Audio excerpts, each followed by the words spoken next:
நிச்சயமாக நான் உன்னை ஆசிர்வதிக்கவே ஆசிர்வதித்து உன்னை பெருகவே பெருக பண்ணுவேன். அன்பானவர்களே, நம்முடைய தேவனாகிய கர்த்தர் நம்மை ஆசிர்வதிக்க வேண்டும் என்று அவர் விரும்புகிறார்.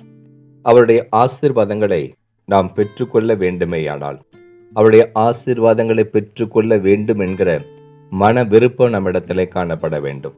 வேதம் சொல்லுகிறது, அவன் ஆசீர்வாதத்தை விரும்பாமற் போனான், அது அவனுக்கு தூரமாய் விலகி போகும் என்பதாக சொல்லப்பட்டிருக்கிறது. யாக்கோபு தேவனை நோக்கி, நீர் என்னை ஆசீர்வதித்தால் ஒழிய உம்மை போகவிட என்று சொல்லி யாக்கோபு ஆசீர்வாதத்தை விரும்பினபடினாலே கர்த்தர் யாக்கோபை இஸ்ரவேலாய் மாற்றி ஆசீர்வதித்தார்.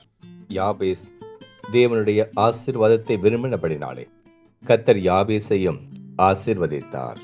அன்பான தேவனுடைய ஜனமே, நாமும் தேவனுடைய ஆசீர்வாதங்களை பெற்றுக்கொள்ள வேண்டும் என்கிற விருப்பம் கொண்டவர்களாய், வாஞ்சை கொண்டவர்களாய், தாகம் கொண்டவர்களாய் காணப்பட்டால் தேவன் நம்மையும் நிச்சயமாகவே ஆசீர்வதிக்கவே ஆசீர்வதித்து அவர் நம்மையும் பெருகவே பெருக பண்ணுவார்.